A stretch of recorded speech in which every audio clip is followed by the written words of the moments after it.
everybody, Ron here with Roy Family Homestead, and I'm going to do a little quick tour. Haven't done one in a while of some of the updates we've done. I think the last big video I did, we only had just a couple of goats. We're up to 15 Nigerian dwarf goats now, so yeah, just come along for the ride and see what's new. All right, everybody, well, this is our buck pen. We've got two bucks in here. One is registered and one is non-registered. That's Thor there. And so we've extended this out. One of our other videos, you'll see about where that little small pen is at, is where the whole petition used to go.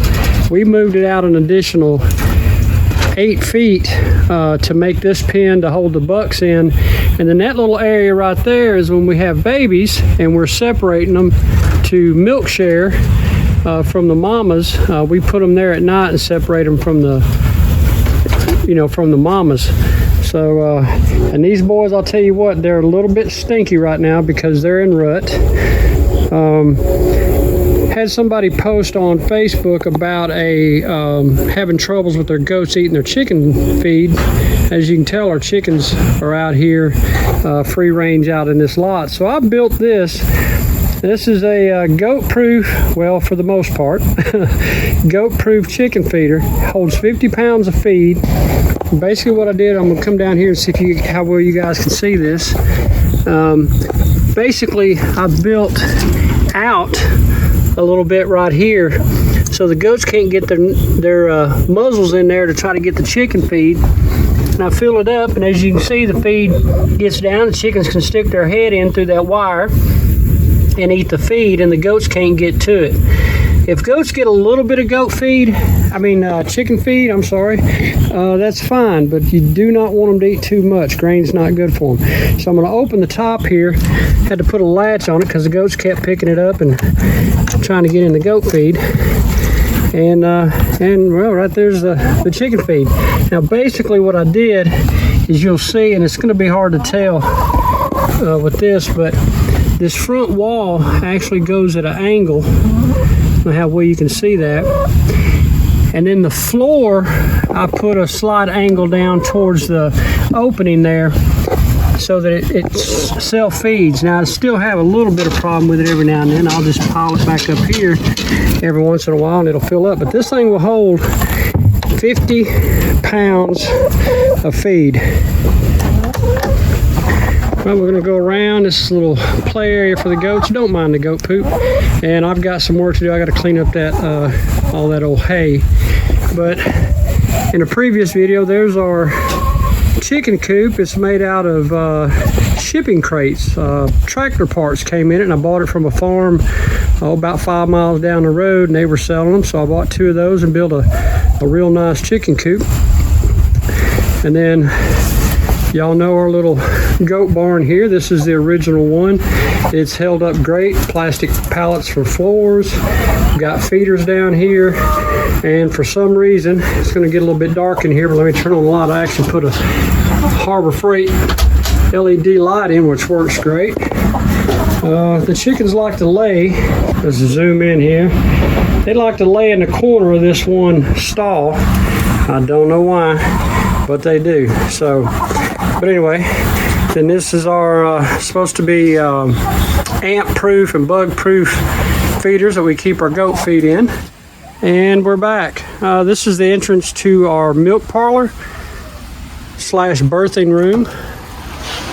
As you come in here, we petitioned off a section of our storage shed and turned it into a milking parlor. I built this milk stand for Miss Penny. Of course, you know, the goats, they come up the little step here, they stick their head in here, you shut it, chain it down, put a little feed in there to occupy them, and then we have a milker, machine. There's the motor of it right there. And then, we give them little snacks here and there, pumpkin seeds. We will treat them with animal crackers every now and then, and no, that's not cannibalism. But anyway, these are 2 birthing stations. It's open now for one big birthing station, but right here, as you can see, we can put a petition in there, and we use that big pallet right there, and we petition this off if we got to have a mama goat on each side. But anyway, so this is where Miss Penny milks her goats. We haven't had to buy goat's milk, or we hadn't had to buy milk in probably 2 years. So we'll go back outside. And here's our peach trees. We've got a couple of peach trees planted. We've got some raised vegetable beds, gardens. They're in a mess right now. We need to clean them up. And then these are our blueberry bushes we planted, I think last year we planted them, so they'll be coming up a little bit better next year. This is our strawberry patch. We got a bunch of strawberries out of this little bitty patch here. But anyway, we'll come on around. Got a kiwi plant, some more raised beds. Any of y'all that have followed our videos before know that you can see all the stuff we've added. We've done a lot of stuff. And heading up here, this is the new goat barn and pasture that we put in. It is 32 by 72, I believe. There's our bees. Again, as some of y'all may know, we are certified beekeepers through the state of North Carolina. And then that's our greenhouse. Built it out of old house windows. They were free.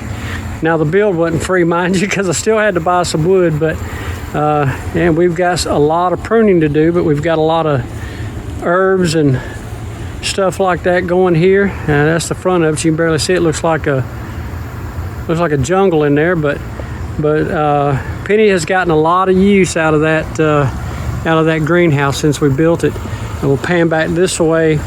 And a lot of this is old news for some of y'all, but you know, some of the new viewers, you'll see those two barrels right there. When it rains, put the vinyl gutter up, runs down and fills into that barrel. When that one gets full, it overflows into the blue barrel, and then all that's fed into the greenhouse so Miss Penny can water her plants. So we're going to go in here. Caught one of them taking a pee. But here's some of our Nigerians. Please don't ask me to name all of them off, but I do know that one up there, the mama up there, that's Sweet Tea. That's one of her babies. And I believe, if I'm not mistaken, I think that's Hermie. He was born, well, we really don't know. We talked to the vet and everything, and he doesn't have either sex organ, if that's, you know, but he's not, we don't think he's a hermaphrodite because he really don't have nothing. He's just got something that looks kind of like a little belly button that he pees out of, but that's about it. And we were going to sell him. There was a lady that wanted him as a companion for a retired show horse, but we were worried, didn't want her to get one, you know, from us and then it pass away or get sick or whatever. So we just decided to keep him. We had a little trouble, you know, first couple of months he was with us. Thought we might have to put him down, but I'll tell you what, that little boy, he keeps doing what he's doing. You know, he's eating, pooping, and he's very affectionate and loving. But and then here's one of our newest babies right there. There's a little buckling. And then the doeling, I don't know where she went. Let's go in the gate here. Now what I used here to build this is just, as you can see, the cattle fencing or panels, whatever they're called, and use these posts to put them up. Works great, other than the fact that, we'll pan right here, these openings for little bitty goats, well, they can get through it, the smaller ones. So I had to come back then with the roll of this green wire, and as you can see, I come up, well, ow, you bit me, stop it. But anyway, and goats like to climb and play, so I built these. All of this was free. I've got a couple of screws in, you know, worth of money in it, and that's it. The rest was all free stuff, scrap pieces of wood and some free pallets. This is two things in one. It's one thing for them to climb on and play on, and then when the sun's out and it's hot, it's kind of a rainy day here today, but they can get under there for shade. And let me see who this is. What do you want? What do you want? Come on up here. Yeah. All of our goats are loving. No, that's Hermie right there. This is Hermie, y'all. Look at him. He is such a good goat. Now there's some more of our goats. Let me see how many we got here. Let's start back this way.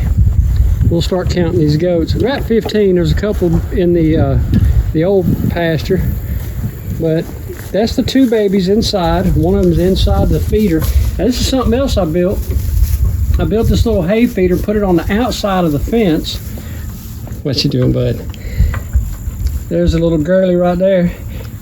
It'll hold a whole bale of hay at one time, and I'll tell you what, they still waste. As you can see, there's still some hay here, but they do not waste near as much as they did before when I had just the little, I don't know what you call it, just sort of little lean out feeder.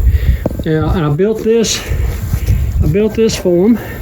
Put that little partition there so that when it rained and stuff, they'd have somewhere to go if it was, you know, blowing south. I've got the feeders or the feeding troughs right here for them. You know, they all come in here at night. Now, a lot of them will sleep under that at night if the weather permits. Of course, everybody knows what that is, and some of them like those too. So that's one of our newer goats. She's beautiful. But anyway, so we got 1, 2, 3, 4, 5, 6, 7 here. We're panning back around. That 3 makes 10. She's a new arrival. Hadn't had her long. 11, 12, there's 13, and the 2 bucks that I showed you earlier makes 15. But yeah, I built these things, and the goats seem to love them. Of course, that's you know, everybody has the spools there. The municipality that I work for, I contacted the electric company and asked them, and they said I could get whatever I wanted of them. And we'll go over here again now. People that have viewed our videos before knows what this is. This is a self-watering system that I built. You fill that 55-gallon drum up with water. It's got a hose that goes down to here. I put a float on it, and they have fresh water to drink at all times. And I got to get in there clean. Looks like one of them backed up, maybe pooped in it. There's a little poop sunk to the bottom. But again, for the most part, this thing works flawlessly. So guys, I think that's about the extent of our extras here. Our little homestead is growing by leaps and bounds. We also started a lavender farm. We've got about a half-acre test plot going now, and we were able this year already to get a couple of cuttings off of it, a couple of bundles. But anyway, let me turn this back around. But anyway, guys, that's pretty much it. Our little addition. I did not show you, but one of our other videos will show it for you. Did not show you the arbor that I built for Miss Penny, and last year she planted 2 little sticks about, I don't know, 4 or 6 inches long or so, little grape for a grapevine. And this year we've already pulled 30 plus bunches of grapes off of those 2 plants, which I was really surprised because, like I said, they were just 2 little sticks, maybe 4 to 6 inches long when she planted them about July of last year. Storm came through and actually flipped the arbor over on us, and we thought we lost them, but I pushed it back in place, got it staked back down in the ground, and we lost a few limbs off of the grapevines, but they still produced, and Penny made some delicious grape jelly out of a bunch of them. So, but anyway, guys, look, I want to thank y'all for watching our videos. Please like, share, and subscribe. And as always, y'all have a great day.